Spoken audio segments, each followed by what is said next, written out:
1991 થી ભાવનગર છે ભાજપનો ગાઢ। ભાવનગરમાં છે ક્ષત્રિય મતદારોનું પ્રભુત્વ। ભાવનગર આમ તો આઝાદી પહેલા ગોહિલવાડ સ્ટેટ હતું। આજથી 300 વર્ષ પહેલા ભાવનગર નજીક વડવા ગામ હતું અને ત્યાં ભાવનગર શહેરની સ્થાપના થઈ। ભાવનગરે અત્યાર સુધી અનેક ચૂંટણી જોઈ, પણ આજે વિકાસ ક્યાંક રૂંધાયો છે। अन्य महानगरपालिकानी हरोळमां भावनगर हजूय पाछळ छे। 1991 થી આ બેઠક પર ભાજપનો દબદબો છે। 1991 થી 2009 સુધી અહીં રાજપૂત સમાજના નેતા ચૂંટાઈ આવ્યા। 1991માં મહાવીરસિંહ ગોહિલ ચૂંટણી જીત્યા હતા, તો રાજેન્દ્રસિંહ રાણા સતત 5 ટર્મ સુધી ચૂંટણી જીતીને આવ્યા। જો કે 2014 અને 2019માં ડોક્ટર ભારતીબેન શિયાળ અહીંથી ચૂંટણી જીત્યા, પણ હવે ભાજપે આ બેઠક પર નીમુબેન બાંભણિયાને ચૂંટણી મેદાને ઉતાર્યા છે। નીમુબેન બાંભણિયા એક શિક્ષક છે અને પોતાની શાળા પણ ચલાવે છે। એટલું જ નહીં, ભાજપમાંથી અગાઉ 3 વાર નગર સેવિકા રહી ચૂક્યા છે અને 2 ટર્મ સુધી મેયર તરીકે પણ કામ કરી ચૂક્યા છે। તો સામે પક્ષે ઉમેશ મકવાણા નવા ખેલાડી છે। ભારતીબેન શિયાળના પીએ રહી ચૂકેલા ઉમેશ મકવાણા આપમાં જોડાયા હતા અને બોટાદથી ધારાસભ્ય તરીકે ચૂંટાઈ આવ્યા હતા અને હવે લોકસભામાં ભાવનગર બેઠકથી ચૂંટણી મેદાને છે। ત્યારે જનતા સરકાર પાસેથી શું ઈચ્છી રહી છે એ પણ સાંભળીએ। વિકાસ માટે નવું કરવું એ કરતાં જે બંધ થયું છે એને વિશેષ ધ્યાન આપીને અને એનો અભ્યાસ કરીને જો પ્રયત્ન કરવામાં આવે તો જૂનું જે શરૂ થશે એ પહેલાં કરતાં ઇઝીલી થશે। વિશ્વનો પ્રખ્યાત અલંગ જે છે, અલંગ શિપ બ્રેકિંગ યાર્ડ, એમાં પણ દરિયાની ભરતી ઓટ જેવું થાય છે। એક સરખો બિઝનેસ ચાલતો નથી અને જે શિપ માંગવા માટે બીજા દેશોમાં જાય છે એ શું કામ જાય છે, અહીંયા શું ખૂટે છે એનો આપણે અભ્યાસ કરવો જોઈએ। તો કેટલા બધા સમયથી ઓવરબ્રિજ બની રહ્યો છે, પણ એની સુવિધા પૂરો થાય ત્યારે મળે ને। એટલે આમાં આ બધા ઘણા એવા પ્રશ્નો છે, ખેતીવાડીના પ્રશ્નો હોય, ટ્રાન્સપોર્ટના હોય। ટ્રાન્સપોર્ટમાં પણ ટ્રાન્સપોર્ટ નગરનો પ્રશ્ન છેલ્લા 45 વર્ષથી અટકીને ઊભો છે। ભાવનગર કલા અને સંસ્કારની નગરી છે।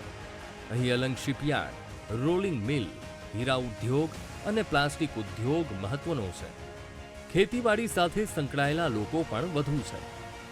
જિલ્લામાં કોળી સમાજની વસ્તી વધુ છે, ત્યારબાદ પટેલ સમાજ અને ક્ષત્રિય સમાજની વસ્તી પણ ચૂંટણીમાં મહત્વનો રોલ ભજવે છે। ભાવનગર મહત્વપૂર્ણ વ્યાપારી અને ઔદ્યોગિક કેન્દ્ર છે। સ્પિનિંગ અને વિવિંગ મિલો ધરાવે છે। આ ઉપરાંત ધાતુની હસ્તકલા, ઈંટ, આયર્ન ફાઉન્ડ્રી, કેમિકલ પ્લાન્ટ પણ છે। Central salt and marine chemistry research institute પણ અહીં જ છે। જો કે ભાવનગરમાં જોઈએ તેવો વિકાસ થયો નથી, જેથી ક્યાંક જનતા પણ નારાજ દેખાઈ રહી છે। ક્યાંક નેતૃત્વની ખામી છે અને ક્યાંક એક તો સાઈડમાં છે ભાવનગર, આપણે બધી રીતે એ પણ જોઈએ છીએ, પણ ઘણી એવી બાબતો છે ભાવનગર તો વિકાસ થઈ શકે એમ છે। બીજી બાજુ ભાવનગર એક એવું શહેર છે કે જ્યાં પલાયનવાદ, હિજરત સૌથી વધારે છે, એટલે એ બી એક વિચારવા જેવું છે। અને લોકલ વાત કરીએ તો રેલવે બાબતના કનેક્ટિવિટી ઘણી બધી એવા નવા ચાન્સ છે, પણ ભાવનગરમાં ક્યાંક ઘણું બધું ખૂટે છે। સ્ટીલ પ્લાન્ટ છે અને અનેક જીઆઈડીસીઓ જે હાવ મૃતપ્રાય હાલતમાં છે, એ ક્યાંક ને ક્યાંક આપણું નેતૃત્વમાં કે ક્યાંક સરકારી રાહતની રાહ જોઈ રહ્યું છે। ભાવનગરમાં ભાજપે આપેલા વચનો હજુ પણ ક્યાંક ભૂલાઈ રહ્યા છે। જહાજ બનાવતી કંપની આલ્કો એશડાઉન બંધ થઈ ગઈ છે।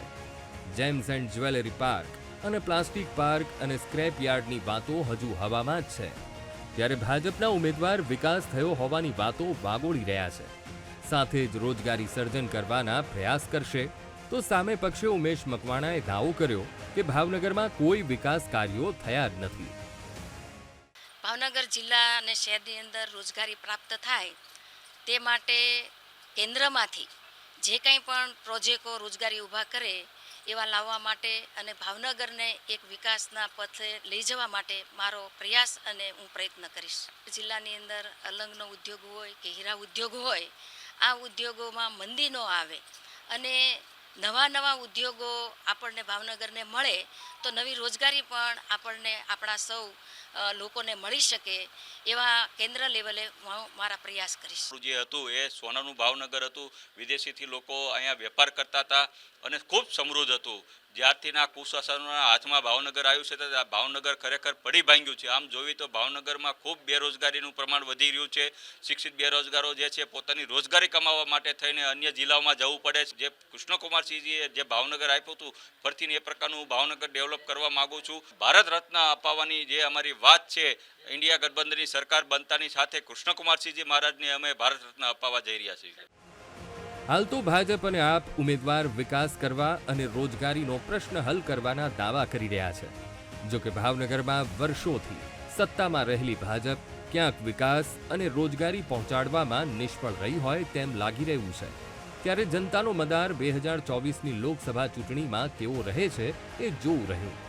નીતિન સોની, VTV ન્યૂઝ, ભાવનગર.